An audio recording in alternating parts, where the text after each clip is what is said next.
Hey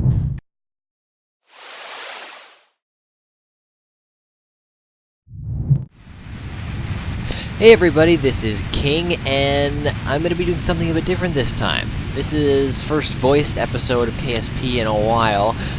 This is actually going to be a post-commentary. So basically I already assembled the video and I'm going to be going over what I did.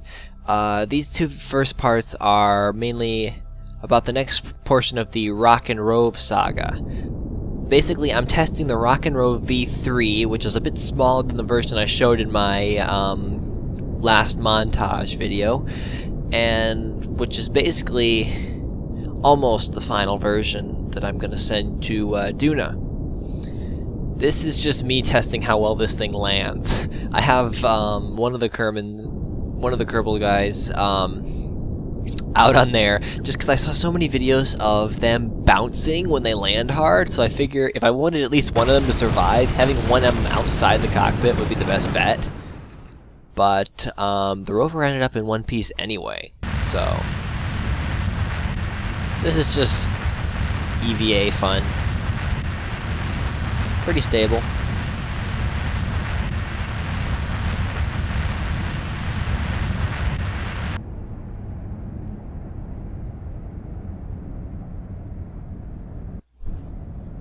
He just falls over.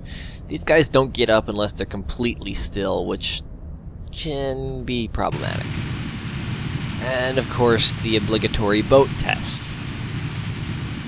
This thing, of course, since KSP water physics, does not go fast. But it holds together. That's a plus. It doesn't break at full speed. That wasn't full speed, of course. Okay, speaking of speed, I'm going to be doing a lot of fast forwards this time around, simply because I don't think that seeing a several hour long series is going to be all that entertaining. I figure a lot of you, if you're interested in Kerbal Space Program, have already seen people do this all the time. Just getting in orbits and going to other planets, just the more monotonous starting parts. I figure that the landing is going to be the most climactic. So yeah, this is just me deploying a basic interplanetary stage to orbit around Kerbal for a while, because I plan on using docking quite a bit in this mission. So I'm launching 3 separate parts for this. One is this interplanetary stage. Coming up is going to be a descent stage, which will get the rover down to Duna, and then last but not least, I'm going to launch the rover itself. So I'm just trying to get a really steady, consistent orbit, which ends up not mattering all that much, because the problem isn't the problem isn't getting in a certain level, it's catching up to the orbit.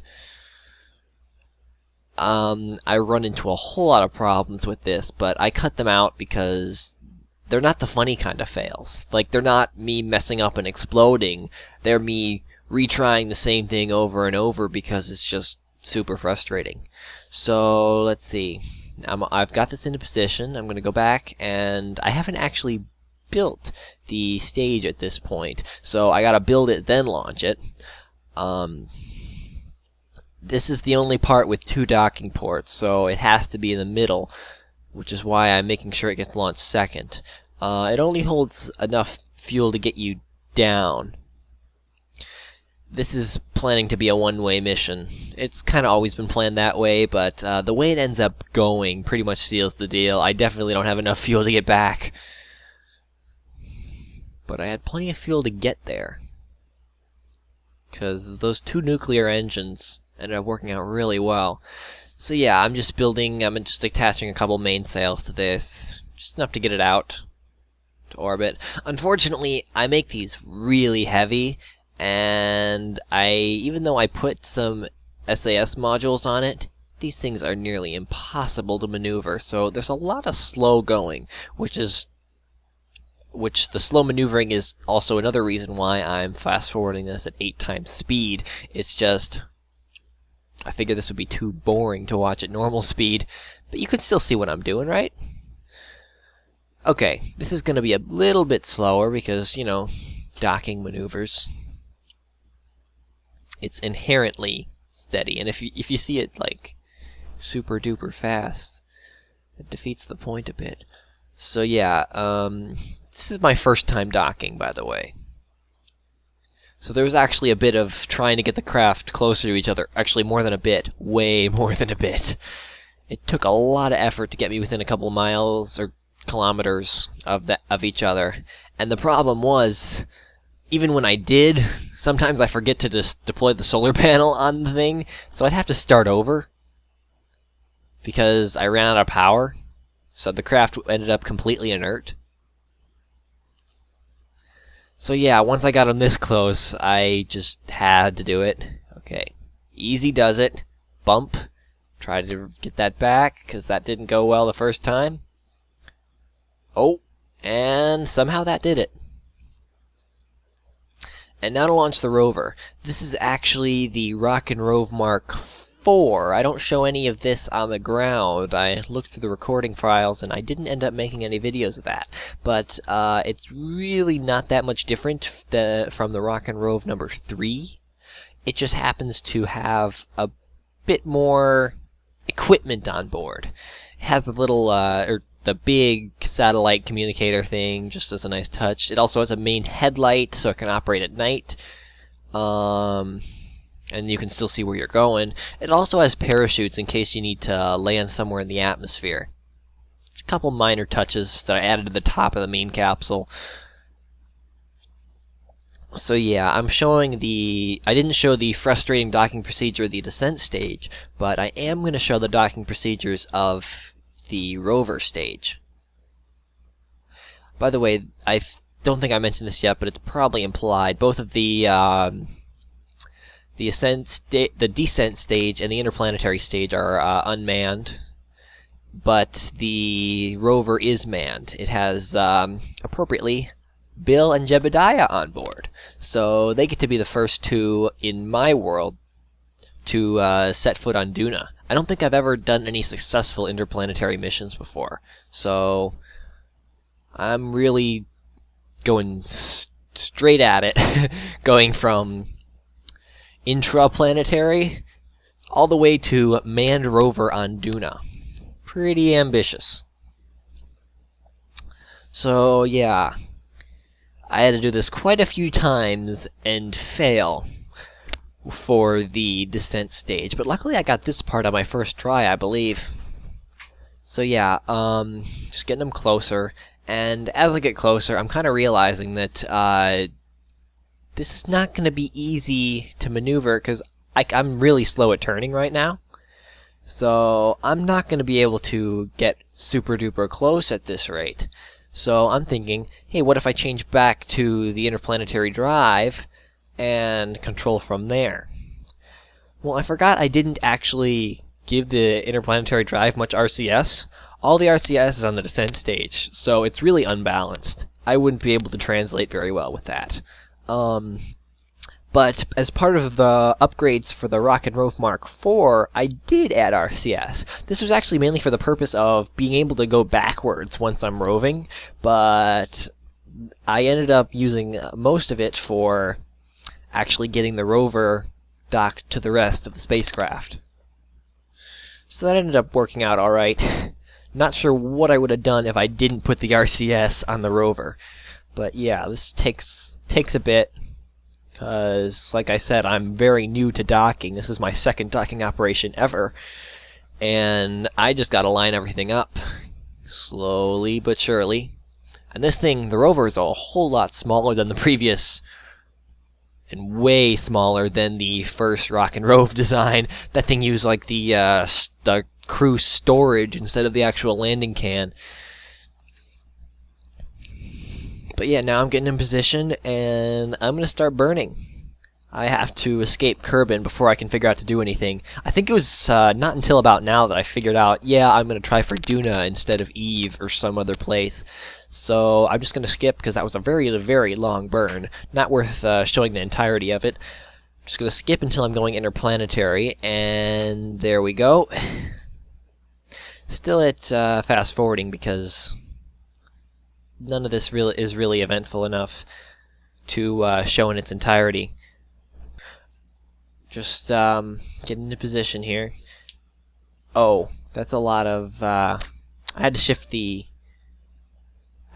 node around quite a bit. Unfortunately, I wasn't on track for a really direct encounter, and I wasn't sure how to make sure one happened sooner.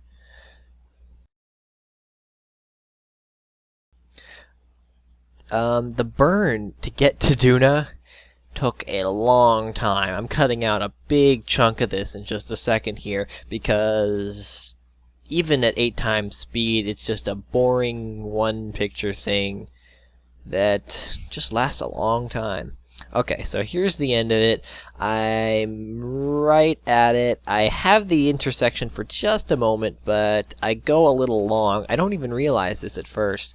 I actually delete my node and then go a ways and set Duna as the target before I realize that I'm a little bit off, not getting an encounter anymore. So I just add another node, make the little correction, try to get as close as possible, and set myself up again. So we fast forward this, time accelerate till we reach the node. This is a bit of a shorter burn, so it's not worth doing any active cutting.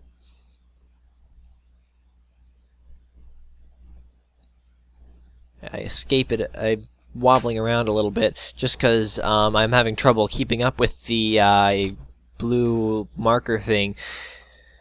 Yeah. For some reason, there are several instances where I forget to turn SAS on when it should be turned on throughout this mission. I think most of those times have been cut, but there are a couple that you might spot during the accelerated parts. So now I gotta burn for several minutes to ensure a Duna encounter. Well, ensure the encounter turns into an orbit, rather. This acted weird.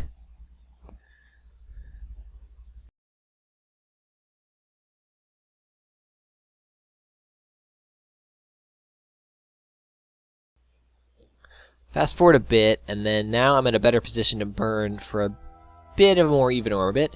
Fast forward until we actually achieve something really close to it, because I don't need to show all the descending parts. We've used about 2/3 of our fuel, and I discover right now that it's all been coming from the lower tanks, so I have to transfer everything out of the main one here. Everything, every last drop, out of the interplanetary stage, because the tanks in the other stages are big enough to hold them. Plus I need all the fuel I get. Plus I need all the fuel I can get once I'm down there. It actually fills up pretty much perfectly. Yep. Just checking final checks before undocking. And now the interplanetary stage is completely inert. No more using that. I just have the descent stage and the rover. Bill and Jebediah are going to be staying on there for the rest of their lives. Until I hit end mission, or they die, or I delete the save. I'm sure Jeb just dragged Bill along. Jeb is totally willing to do that. I think Bob was able to opt out because he performed a lot of the testing stages with this rover, and they need him to work the simulator back home just to make sure everything can go well before giving instructions. So he was able to get himself involved without actually putting himself in danger. That's just Bob for you. So anyway, back to what I'm actually doing is now I just got to get this away, do some alignment stuff, do my deorbit burn, and get down there. The problem ends up being, though, that my engines are not aligned right. The descent engines are facing right on to the rover parts, so all the thrust is cancelled out by the push forces, and I cannot get any controlled descent out of that thing. So I actually end up having to undock rotate it, and oh, by the way, right there is I'm just checking to make sure it's named right. It is. Even though the interplanetary stage overrode the name for a while, when I switch back to the rover part, it does name itself Rove IV appropriately. Now, oh right, I have to undock, rotate the engines so that they are not pointing directly at parts of the rover, and then redock. That ended up being a lot harder than I expected, and it was one of those other frustrating sequences. Luckily I had quick save, so I could easily redo it, that I cut out because they weren't exciting at all. And actually, even though I put 4 there, even when I rotated it so that I got them mostly facing away, they were still too close and ended up catching on parts. So I ended up having to partially rotate it, as you can see right here, so that only 2 engines are active at a time, and those are the engines that I fire. The other ones are disabled. I'm only showing 2 of these saves because they're the only ones that actually go as far as actually making a landing attempt. This was a failed one. You'll see why in just a bit. I'm gonna time accelerate until I get a bit closer to the surface in just a moment here.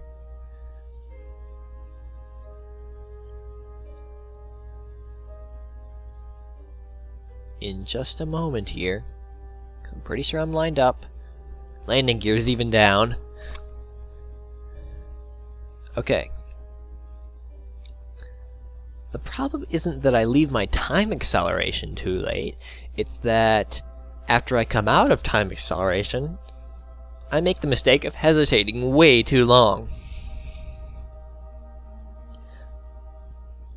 I'm to the point where, well, once I start the burn anyway, I'll be at the point where I can see the land textures already. I mean, if I look right now, I can see that I'm actually coming up pretty fast, even though I'm just seeing not much more than orange below me.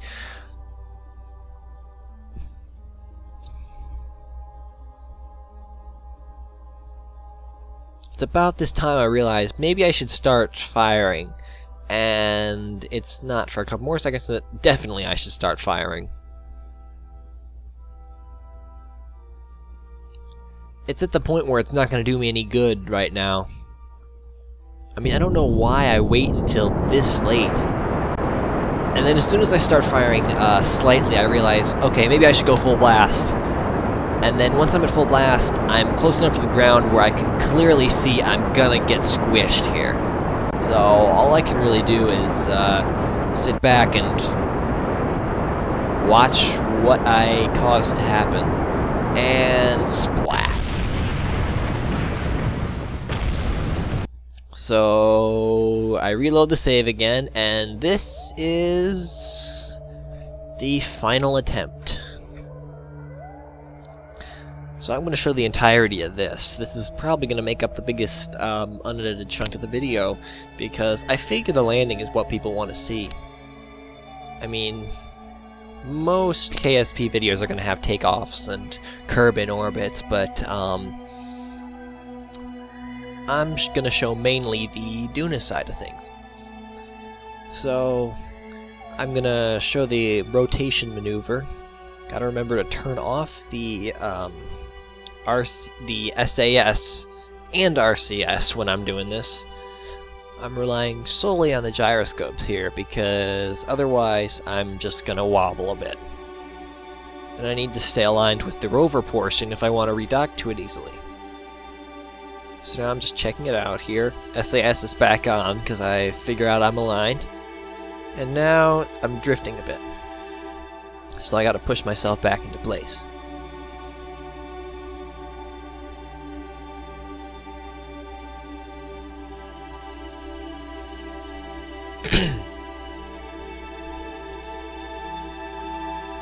Easy does it, and simple enough. So now we're in the right orientation, activating the necessary engines. I'm not at a very good camera angle right now.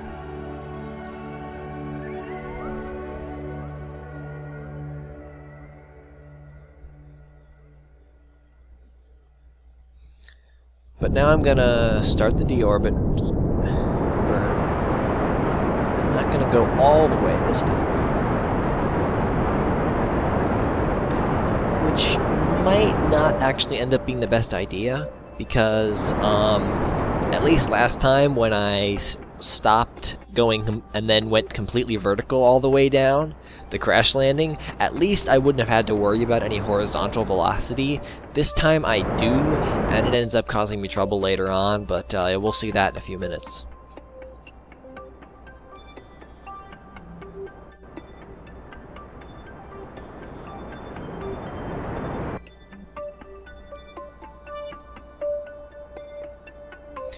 I marked my landing angle with my mouse. I figured once I'm hitting that, I should just stop and wait until I get lower, because I don't need to go straight down this time.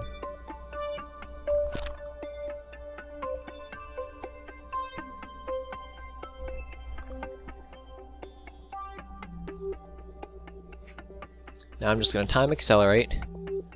Going to be a bit more careful this time, because I don't want to repeat the same mistake.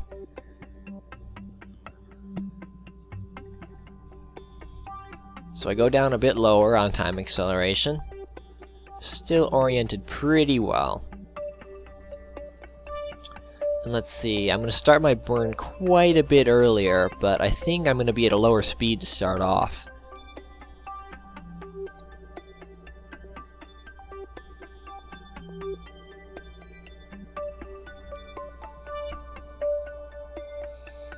I'm still hesitating here because I figure that I'm still a bit a ways up. Okay, I'm running at about half speed at a little over 25 kilometers.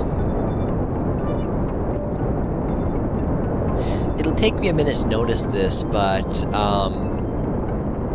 my horizontal velocity doesn't seem to be changing all that much, or at least the angle doesn't. Even though I am tilted towards the retrograde pointer, it's not getting any more towards the vertical. So I just kind of end up going pretty horizontal eventually, because even though I'm not going straight vertical, I'm really only bleeding off the vertical portion of this.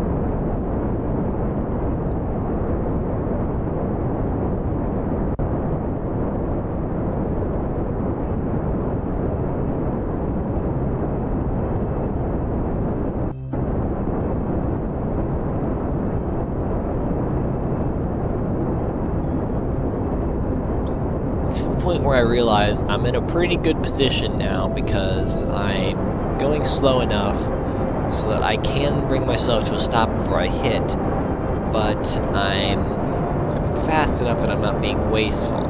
Unfortunately, I decide to up the throttle at this point, and now I'm actually going more horizontal, and I am turning around vertically, so I'm starting to go up now.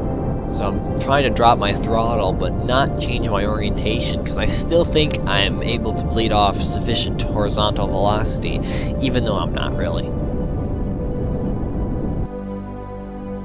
So I can't see either of my pointers, so I don't know which way I'm going. I'm just going to let myself drop for a bit more. I've never been all that good at landings. They end up really bumpy.